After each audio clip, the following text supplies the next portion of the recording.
أعوذ بالله من الشيطان الرجيم.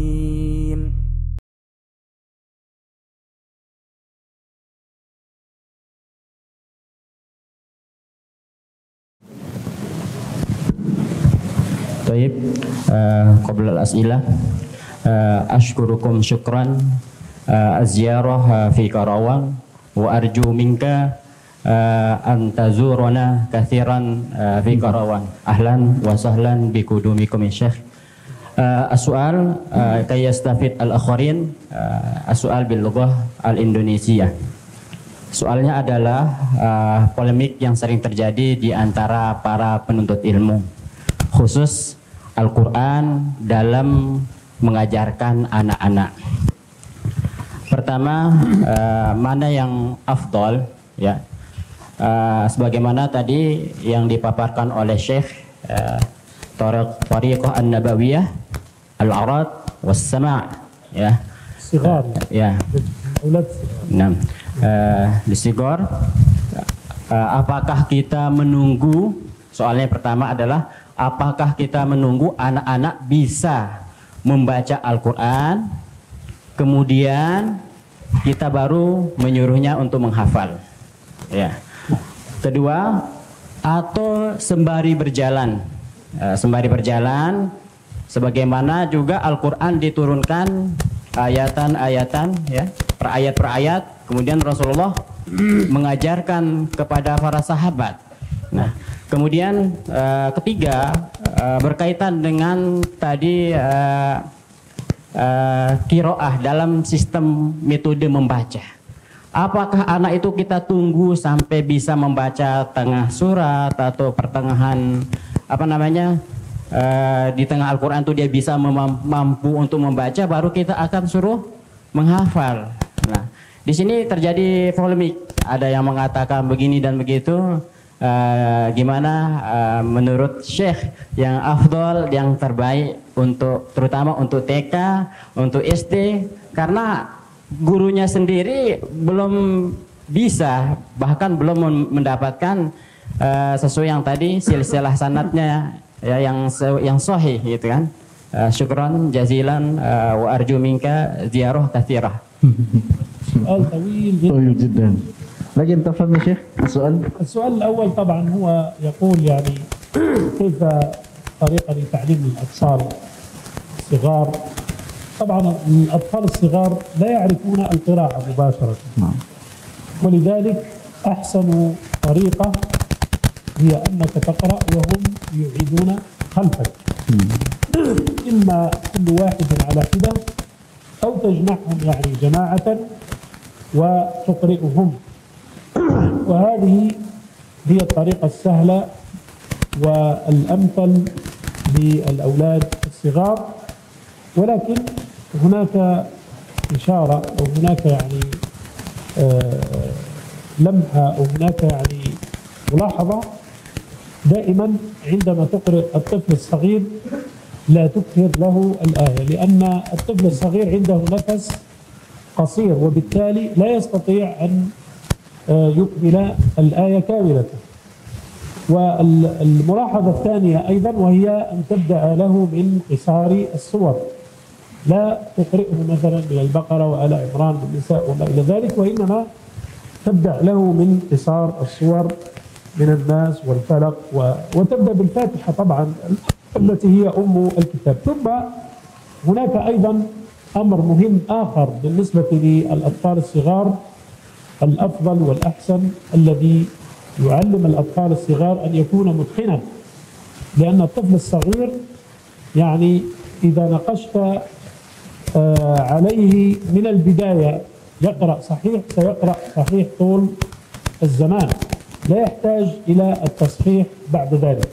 فمن البداية تبدأ له وتلقنه القرآن بشكل صحيح من البداية، ومثل ما ذكرت يعني تقسم له الآية إلى قسمين ولا تنظر إلى المعاني، تقول هنا ليس واقف أو كذا، قل أعوذ هكذا ثم هو يعيد قل أعوذ. والأفضل أن يكون المعلم والطالب أو الولد الصغير عندما يصل الولد الصغير إلى سن 10 ويكون عنده القدرة على القراءة، حين ذاك يدخل في المرحلة الثانية وهي مرحلة التلقي والتلقين. يعني المرحلة الأولى هي مرحلة التلقين، بمعنى أن المعلم يقرأ والتلميذ يعيد خلفه، ثم المرحلة الثانية وهي مرحلة التلقي، يعني بمعنى أن يقرأ الطالب الذي يعرف يقرأ في المصحف وأنت تقوم بالتصحيح، ودائما الذي يقوم هذا المقام هو المعلم الضابط المتقن المجاز الذي توفرت فيه الأهلية دائما. Baik. السؤال الأول. السؤال الثاني بعد. Baik. Jadi soal yang pertama adalah berkaitan dengan cara mengajari anak kecil. Bagaimana mengajari anak kecil itu? Beliau menyarankan bahwa mengajari anak kecil itu adalah dengan cara ditalqin. Ditalqin saja. Kita membacakan, kemudian anak kecil tersebut mengikuti bacaannya. Karena memang tentu anak kecil belum bisa baca Al-Quran. Jadi meskipun belum bisa baca Al-Quran, ditalqin saja. Ditalqin, qul a'udzu, begitu. Jadi ada beberapa hal yang harus diperhatikan ketika kita mengajari anak yang kecil. Yang pertama adalah jangan sampai kita membaca ayatnya terlalu panjang. Jadi harus pintar dipenggal-penggal dulu. Baik. Jangan langsung panjang, misalkan lam yakunil ladzina kafaru min ahlil kitab wal musyrikina munfakkina hatta ta'tiyahumul bayyinah. Karena enggak kuat anak kecil, nafasnya pendek sehingga dipenggal-penggal. Baik.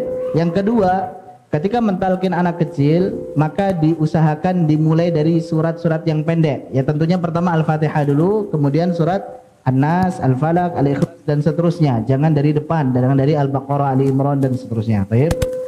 Dan yang ketiga, yang ini sangat penting sekali, hendaklah yang mengajari anak kecil itu justru yang sudah bagus bacaannya. Kadang ini yang suka dilupakan ini. Cuman ngajarin anak-anak aja, yang penting bisa. Gitu ya kan? Yang penting ajarin aja lah. Padahal justru anak kecil itu adalah peniru yang hebat. Asal kita mengajari dengan benar, maka kemudian dia bisa menirukan dengan pas pula, dengan bacaan yang sudah benar, sampai besar nanti bacaannya benar. Kenapa sekarang kita susah ini? Karena waktu kecil kenapa? Ditalkin dengan salah gitu kan. Kadang guru yang penting mendekati, yang penting bisa baca seperti ini ya. Padahal yang benar adalah justru diajari oleh seorang yang mutqin, yang bacaannya bagus, yang fasih. Nah, hati-hati, justru anak kecil yang harus diperhatikan, bukan dewasa. Karena anak kecil ketika dia menirukan, dia bisa menirukan dengan sempurna. Baik. Baru kemudian dia bawa bacaan tersebut dan nggak perlu dikoreksi lagi nanti pas gede.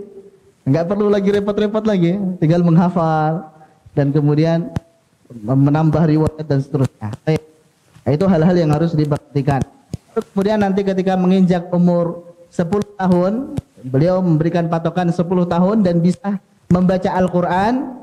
Kalau tadi yang anak kecil di bawah 10 tahun itu cukup ditalkin kemudian diikutin begitu, maka yang 10 tahun ke atas tidak perlu ditalkin lagi, tetapi anak tersebut yang membacakan di depan gurunya, nggak perlu lagi ditalkin, sudah dibaca saja, nanti gurunya tinggal ngoreksi. Karena kalau ditalkin lagi kayak anak kecil kan capek, ngabisin waktu. Nah, seperti itu. Ini soal yang pertama. Soal tanya sih.